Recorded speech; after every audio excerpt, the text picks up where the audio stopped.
Anime lovers. So finally after 2 years मैं वापस आई हूँ। सच बोलूँ तो आपके सपोर्ट ने और पॉजिटिव कमेंट्स ने मुझे मजबूर किया मॉन्स्टर एनिमे को दोबारा एक्सप्लेन करने के लिए। So now let's begin.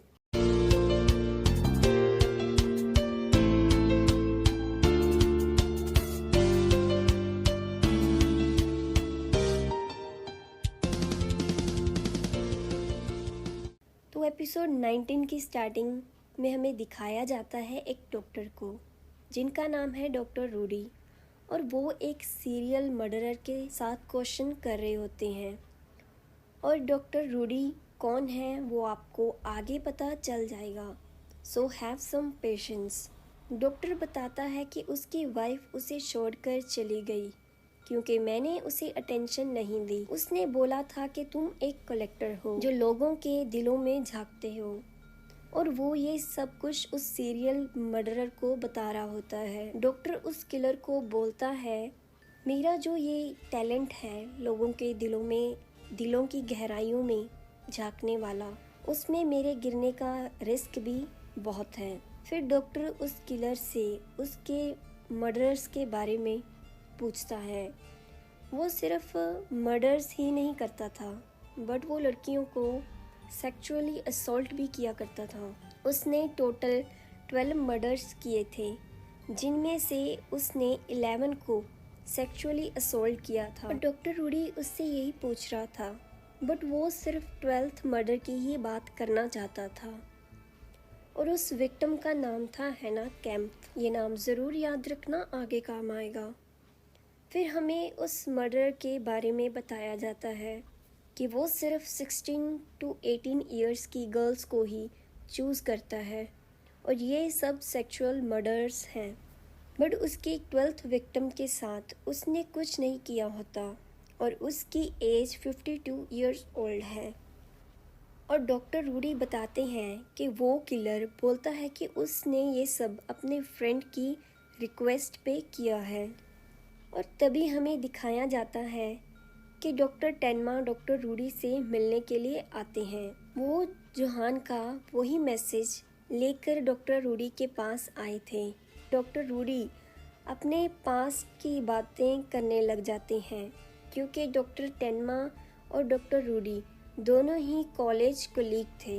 But doctor टेन्मा उसे जोहान की मैसेज दिखाकर पूछते हैं कि क्या ये केस स्प्लिट पर्सनैलिटी का है। बट डॉक्टर रूडी डॉक्टर टेन्मा को बताते हैं कि ज़रूरी नहीं ऐसा हो, कभी कभी ऐसे लोग बहुत ही ज़्यादा स्मार्ट सोशेबल भी होते हैं। फिर हमें डॉक्टर रूडी की बैक स्टोरी दिखाई जाती है कि कैसे वो एक टॉप स्टूडेंट था, बट जब डॉक्टर टेन्मा की एंट्री उस कॉलेज में होती है तो वो टॉप स्टूडेंट नहीं रहा था। इसीलिए उसने अपने लास्ट टेस्ट में इंट्रोडक्शन टू मेडिकल लॉ में चीटिंग करी थी और उसे ये करते डॉक्टर टेन्मा देख लेते हैं। तभी से डॉक्टर रूडी को लगने लग जाता है कि टेन्मा उसकी पोल खोल देगा, बट उसने ऐसा कुछ नहीं किया था और शायद इसी वजह से डॉक्टर टेन्मा को वो हेट करने लग जाता है। फिर स्टोरी प्रेजेंट में आती है। डॉक्टर रूडी की एक हैबिट होती है कि वो सारी ही कन्वर्सेशन जो उसके साथ होती हैं, चाहे वो डॉक्टर टेन्मा की हो या किलर की हो या किसी की भी हो, वो उसे रिकॉर्डर में रिकॉर्ड करते रहते हैं और वो अपनी और डॉक्टर टेन्मा की रिकॉर्डिंग उस किलर को सुनाते हैं। तब वो किलर बोलता है कि मैं उसे समझ सकता हूँ जिस मॉन्स्टर की वो बात कर रहा है। तभी डॉक्टर रूडी बोलते हैं कि हाँ, देयर इज़ अ मॉन्स्टर, और वो मॉन्स्टर हम सब में होता है, मुझ में भी है और तुम में भी है। बट किलर उसको टोकते हुए बोलता है कि नहीं, तुम ये अपनी एकेडमिक नॉनसेंस बंद करो। मैं ये बोल रहा हूँ कि मॉन्स्टर सच में इस वर्ल्ड में एग्जिस्ट करता है। So let me tell you something. तभी स्क्रीन चेंज होती है और हमें सीन दिखाया जाता है कि डॉक्टर रूडी ने डॉक्टर टेन्मा के बारे में पुलिस को इन्फॉर्म कर दिया होता है। वो बताता है कि डॉक्टर टेन्मा उससे दोबारा मिलने के लिए ऑर्डल पार्क में आएगा। और यहाँ से हमें लगता है कि डॉक्टर रूडी को डॉक्टर टेन्मा की बातों पे कोई यकीन नहीं होता। उसे जोहान की जो स्टोरी डॉक्टर टेन्मा ने उसे बताई होती है उस पर भी कोई यकीन नहीं था। फिर हम वापस आ जाते हैं उस किलर पे वो किलर बताता है कि तुम कैंप मेंशन में उसके बेसमेंट में जाओ, तुम्हें वहाँ पे प्रूफ मिलेगा कि मॉन्स्टर सच में एग्जिस्ट करता है। और उसकी बात सुनते ही डॉक्टर रूडी उस मेंशन में जाते हैं। जब वो स्टोरेज में जाते हैं तब भी वो रिकॉर्ड कर रहे होते हैं और वहाँ पे उन्हें कुछ भी ऐसा नहीं दिखता। वो बोलते कि ये सब कुछ नॉर्मल है। मुझे लगता है कि वो हमारी इन्वेस्टिगेशन को मैनिपुलेट कर रहा है। बट तभी डॉक्टर रूडी को याद आती है जर्गन, जो कि उस किलर का नाम है, उसकी कही हुई बात कि उसकी मदद उसका फ्रेंड कर रहा है, जो उसे छोटे होते से ही लेटर्स भेजकर उसे सब कुछ बता रहा था। फिर जब डॉक्टर रूडी वापस आकर बेसमेंट में उन्हीं पिक्चर्स जो पहले से ही वहाँ पे मौजूद थी उन्हें दोबारा चेक करता है तो उसे दिखता है कि जो वो जर्गन है और मिसेस कैम्प है वो दोनों एज अ मदर और सन उस पिक्चर में होते हैं। बट ट्विस्ट यहाँ पे ये आता है कि जो जर्गन है उसके जो पिक्चर्स है उस पर चिपकाई हुई होती हैं। ओरिजिनली वहाँ पे किसकी पिक्चर है? जब डॉक्टर रूडी उस पिक्चर से वो फेस हटाता है तो हमें समझ में आ जाता है कि यहाँ पे जो पिक्चर है वो किसकी है। जी हाँ, ये पिक्चर थी योहान की। तो हमें समझ में आता है कि मिसिस कैंप का कोई भी बच्चा नहीं था, तो उसने भी जोहान को एडॉप्ट किया था। और यहाँ पे जो जोहान है वो लेटर्स जर्गन और मिसेस कैंप दोनों को भेजकर उन्हें मैनिपुलेट कर रहा था। उसी ने जब मिसेस कैंप का यूज़ पूरा हो चुका था तो उसने जर्गन के थ्रू उसे मरवा दिया। और ये हमें यहाँ से पता चलता है कि जब डॉक्टर रूडी मिसेस कैंप का रूम सर्च कर रही होती हैं तो वहाँ पे उसको लेटर्स मिलते हैं और उनकी हैंडराइटिंग वैसी ही थी जैसे डॉक्टर टेनमा ने उसे मैसेज दिया था।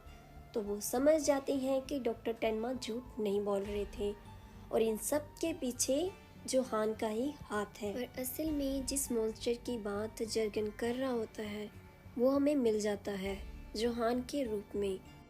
वो सच में बेसमेंट में मौजूद था। फिर हमें दिखाया जाता है जब डॉक्टर टेनमा रूडी से ऑडियल पार्क में दोबारा मिलने के लिए आते हैं और पुलिस उनके ऊपर नज़र रख रही होती है और उनकी बातें भी सुन रही होती है। डॉक्टर रूडी बोलते हैं कि मुझे लगा था ये सब बातें तुमने खुद ही बनाई हैं, खुद को पुलिस से बचाने के लिए। फिर डॉक्टर रूडी टेनमा से पूछते हैं, जब तुमने मुझे चीटिंग करते हुए देखा था तो तुम मुझसे नफ़रत करने लगे होगे, बट मैं वो सब कुछ डिज़र्व करता था। और तुम्हें याद है कि कैसे लास्ट एग्ज़ाम में मैंने चीटिंग की थी? और यहाँ डॉक्टर रूडी बड़ी ही चालाकी से डॉक्टर टेनमा को बता देते हैं कि पुलिस ने उन पर नज़र रखी है। और यहाँ पे डॉक्टर रूडी डॉक्टर टेनमा को ये भी बताते हैं कि मिसिस कैंप का कोई भी बच्चा नहीं था और उसे भी वैसे ही लेटर्स आए थे जैसे लेटर तुमको आए हैं। और यहाँ पे डॉक्टर रूडी डॉक्टर टेनमा को बहुत ही ज़रूरी बात बताते हैं कि मुझे नहीं पता कैसे, बट जोहान जो है वो किलर्स को ढूंढ लेता है। उसे पता लग जाता है कि ये इंसान मेरे काम आ जाएगा और जब उसका यूज़ पूरा हो जाता है वो उसे डिस्पोज ऑफ कर देता है, मतलब कि मार देता है।